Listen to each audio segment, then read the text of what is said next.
What a difference a week makes. Just a week ago, I was strolling around the yard and I brought you guys with me, and I was showing you all the things that I was sort of bemoaning that I couldn't do because of the snow and because of the weather. Well, we've had a great week of weather here. We've had a lot of snow melt. There is a daffodil poking out. Now, granted, it's a super warm microclimate in the garden. It's always the first thing to pop out of the ground, but I will take what I can get. And today is a perfect day to get on top of those pruning jobs that I was talking about last week. So this is pruning trees, basically.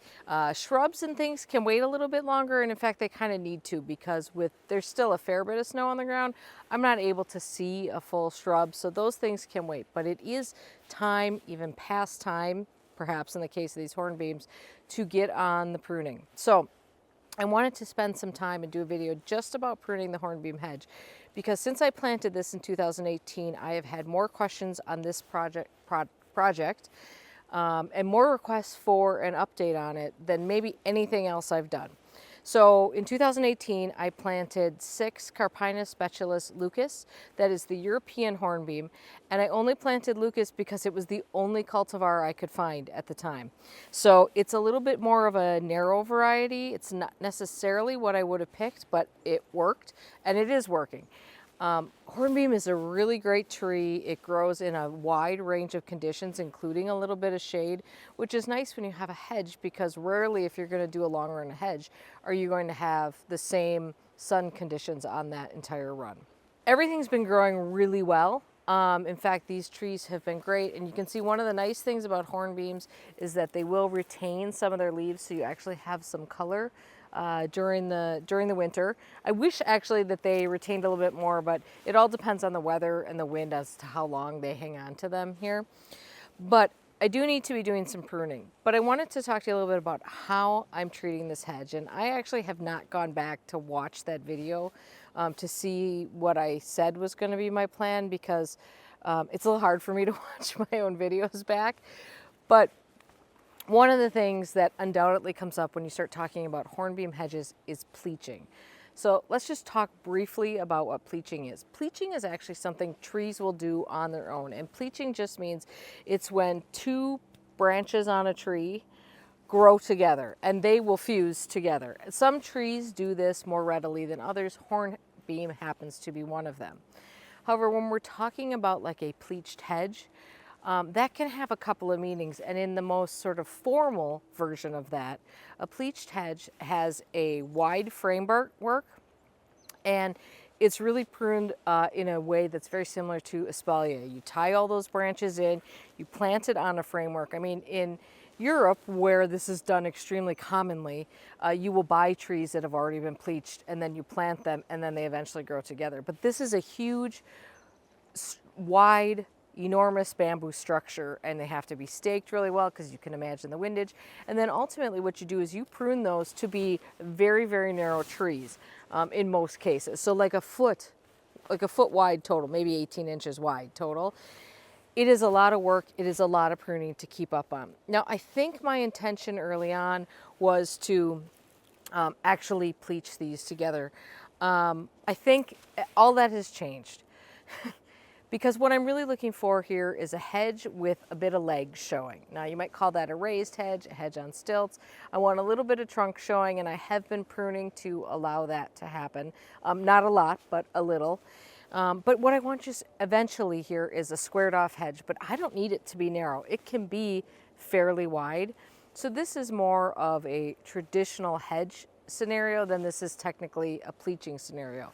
Now, when these branches, these trees meet, there may be some natural pleaching, but I have decided that I'm not going to go in there and start manipulating branches to get them to meet any sooner. They will get there eventually, and we're going to do some pruning that will help that. But I've decided that I don't want to look at that framework. It's a lot to look at. These trees, I think, are really quite beautiful the way they are, even though they're not touching yet. So I think what I'm going to do from here on out is just treat these a little bit more naturally and let them grow in as they grow. But we do need to be thickening this up, and so that's what we're going to be doing today. Okay, I'm up here on the ladder. Before we get to the good stuff, I want to talk to you about Skillshare. You probably know by now that Skillshare is an online learning community with thousands of courses in all kinds of things. So Skillshare has courses on all kinds of topics, including this one that I found called Plants at Home Uplift Your Spirit and Your Space. And that's exactly what it is. It's taught by Christopher Griffin, who you might know from Instagram as Plant Queen.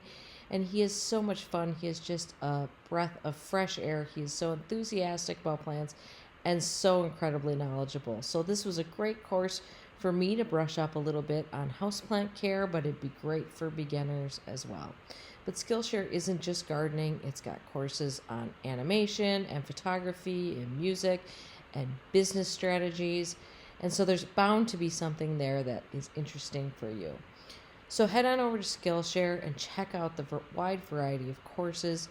And then the first 1,000 people to use the link in my description are going to get a free trial of a Skillshare premium membership.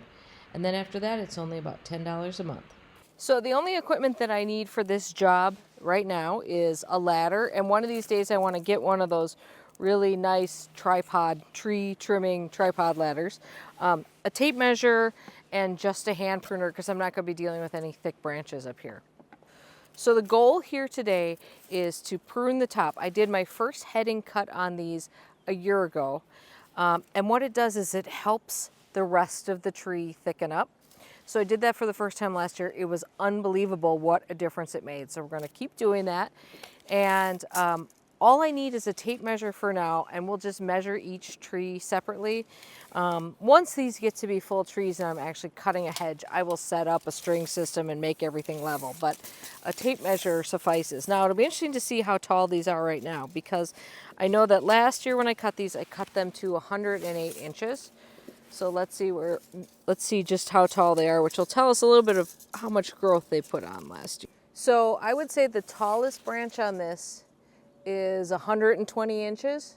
So there was a foot of new growth up here. So I am going to, that 108 inches worked pretty good last year. So I'm going to cut this roughly to 108 inches right now. Now, of course, you don't want to cut just randomly straight across at 108 inches.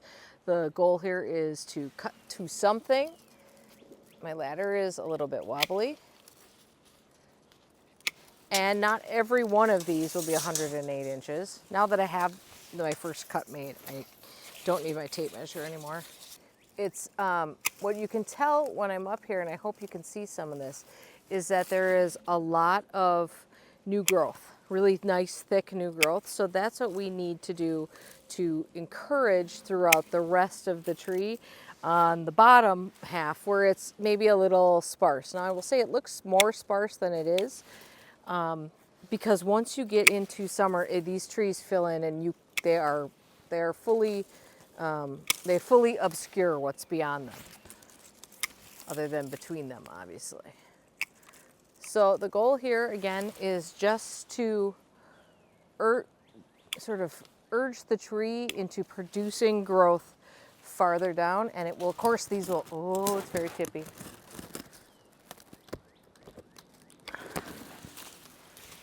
Of course, these will all thicken up. This is, you know, close to the, I don't know what the final height I'm going to want this at. A little taller than this, but we're a few years away from worrying about final height. So that's all there is to that. I'm just going to take off a couple of these to make sure everything thickens up. And while I'm here, I am going to prune off some of these side ones. And again, what you're going to do when you're pruning these is you're going to encourage more growth. And that's something you would want for a hedge. It's not necessarily something you would want if you were growing this as a tree, because this is going to create a lot of sort of twiggy growth, but that will make a hedge fill in very well.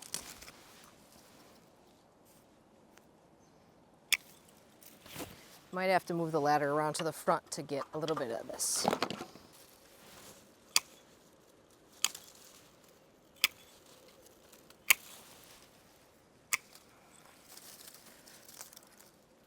Okay, now that I've got this one topped, I'm going to go through and cut all of them to height first, and then we'll come back and talk a little bit about pruning some of the side branches. Okay, now that I've got the topsoil prune, now we can work on the sides. Now this is the hard part for me, probably for you, because it is counterintuitive to cut things away when you are trying to make them grow more.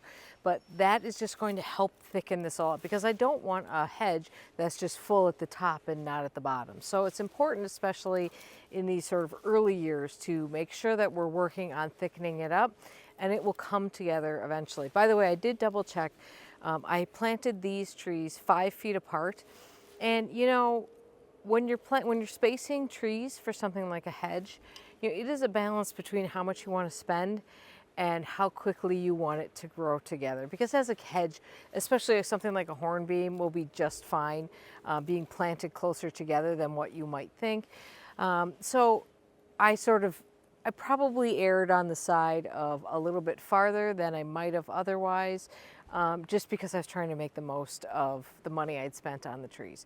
So let me show you how we're going to prune these. And you'll notice on these that all the branches sort of point up, which is sort of frustrating actually. But, so I'm gonna go through and probably just in most cases sort of take out some of these tips to try to get them to create a little bit more growth. I am going to try to, I mean, generally this is something you do whenever you're pruning, is try to prune to a bud that faces out, and the buds are super easy to see here. So, I mean, hopefully you can see how easy these are to see. So, and you know, what I don't want to leave is like I don't want a hole in it here either. This is a good time to prune, by the way. Winter, we're definitely very much close to the end of when I should be pruning this. You want that when they're dormant. I could have done this in probably January if I had felt like coming out here and doing it. That might have been a better time to do this. Once this becomes a hedge and I'm pruning for shape, I'll probably look at pruning twice a year, and that would be like after the very first flush of growth in early summer, and then probably one maybe in early September. I wouldn't want to go too late because you don't want to push new growth that then gets frozen off. Okay, back to the pruning.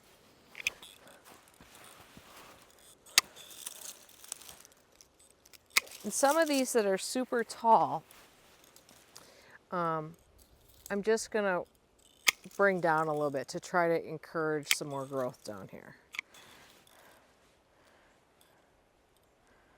I can see some of what I pruned last year is doing what I had hoped it would, which is pushing out growth outward and thickening up the tree.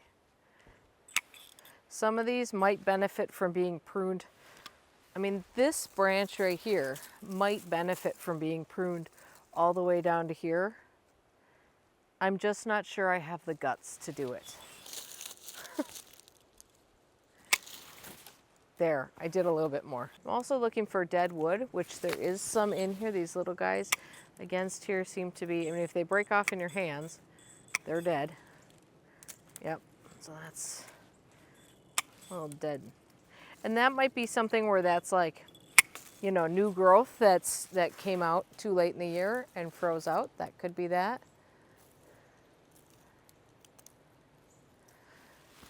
But I am always amazed. I mean, they always look a little spindly to me. And then I'm always amazed at how they fill out during the year. Okay, so I think you get the idea of what we're doing here, why we're doing this. I will give these a bit of a feed in spring, make sure they're well watered. But the fun part of this is that I'm adding more trees. So let me turn the camera so you can see where we're going with this. Holy cow, the sun is super bright down here, but hopefully you can see where we're at. So you're at the third tree. The camera sort of starts at the third tree from the end. And we have decided that there is enough sun here. We've been pruning some of the cedars that are here. There's enough sun here to continue this hedge. I'm going to plant another 5 or 6 this year. We'll space them the same, and we're just going to continue this. Of course, they'll be a little bit behind these, but in time they will all fill in, and hopefully we'll have that hedge the whole way. Okay, so I hope that was helpful. I know a lot of people are interested in this kind of hedge in their property because it is deciduous, but it does keep its leaves. So it sort of still adds interest and a little bit of screening, if that's what you're in for, throughout the year. A quick note on the pleaching that I should have mentioned is one of the trees that if you read a lot of British gardening magazines or you watch British gardening shows, one of the trees that you often see mentioned for pleaching or for doing this same purpose with is lime. So just be aware that when they're saying lime, that's the common name for tilia, and that is an entirely different tree. It's not an actual lime. So don't go looking for a lime tree because I do get that question a lot and I completely understand why it gets a little confusing. Okay, so that's the update on the hornbeam hedge.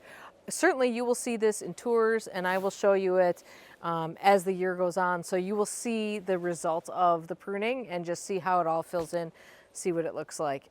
So I hope you're having a good day in your garden. I'm so happy to be out in mine. All right, we'll see you soon. Bye.